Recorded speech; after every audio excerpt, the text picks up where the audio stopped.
Drivers, start your engine! 3, 2, 1.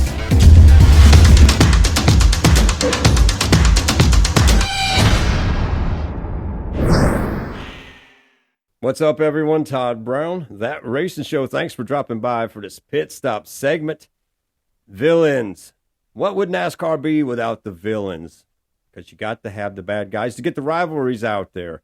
There's one guy who's kind of rising a little bit more to the top as being a villain, and he is kind of harnessing it, having fun with it. And this is Denny Hamlin. And, man, very outspoken driver, team owner, and this past weekend on Twitter, Denny put this out. What is it like being the villain? Because right now, one of our top stars in NASCAR kind of is the villain. Being the villain is the greatest thing in the world. And I was aware of Danny and getting booed. And also, I think, impressed in how he's embraced it. And I also feel like everybody wants to be the good guy. And everyone wants to be the good guy, the good girl. Everyone wants to be loved and cheered and considered the hero, which is great, and it's natural. It's human psychology and desire. The best and greatest bad guys and villains out there, bad guys, bad girls, the villains are coming from a place of truth. And this is my advice to Denny, is not only do you embrace it, but also you get the opportunity to say and do a lot of things that people can't. And a lot of people wish they can, but they don't. So you don't have to. Let me and Denny do the talking and get the booze. Now, I, for one, I find this funny because, like I say, he's harnessing this role, having fun with it, and you're supposed to. If that's the role that you put yourself into, or fan bases put you into, have fun with it. Enjoy it, and just don't do nothing stupid on the racetrack or anything like that, but live out that role. And it's really crazy to hear this coming from The Rock, because I don't watch WWE or anything like that. I did when my son was little. My son will be 35 this year, so that shows maybe he'll be 36. Hell, I can't remember now. But no, he'll be 35. But anyways, you got to have the bad guys. That's what made wrestling cool when I used to watch it with him, because without the bad guy, you didn't have a good guy. A lot of times you started pulling for the bad guy because they were just more fun and more cool with it. So I think Denny's taking a pretty cool approach to what he's doing right now. And we got, you got to face it. Denny is a very talented driver. And outside of that, he is going to be part of this sport for so many years to come with 2311. I continue to see that brand right there, that team expand. And like I say, he's going to be here for a long, long time. If you look at Rick Hendrick and Richard Childress and former drivers and owners like this who are now owners, I mean, these guys are out there in their late 70s.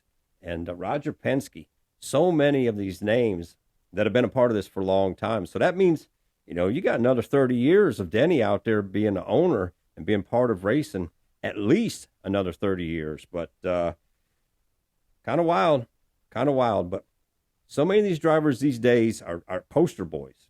They're there for their sponsors. And if you pay attention to a lot of these things, they have somebody right there with them. They have their PR person. They have somebody from the manufacturer with them, because they don't want them to say the wrong things. And that doesn't make a driver. That doesn't build the personalities. And if you look at Nick Sanchez after the wreck at Talladega last year, he was saying his piece, and she's over there saying, no, we're done. That's it. Cut it off. Don't say nothing else. And Nick obviously wanted to say more, but he didn't. But look at the way he rebounded this year, getting a win at Daytona. So in the end, I guess he did get the last word in. But man, we need some more drivers out there who are villains.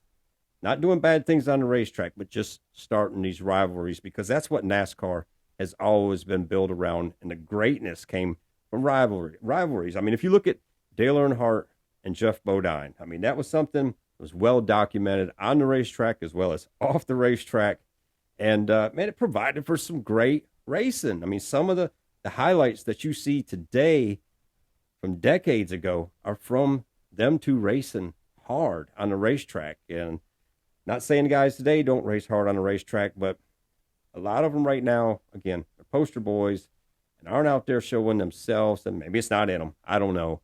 But we'd like to see some more of these guys build rivalries, provide some great racing on the racetrack. And it's got to bring you to the driver for Denny Hamlin, Bubba Wallace. Bubba has had his fair share of criticism over the last couple years, 3 years or so.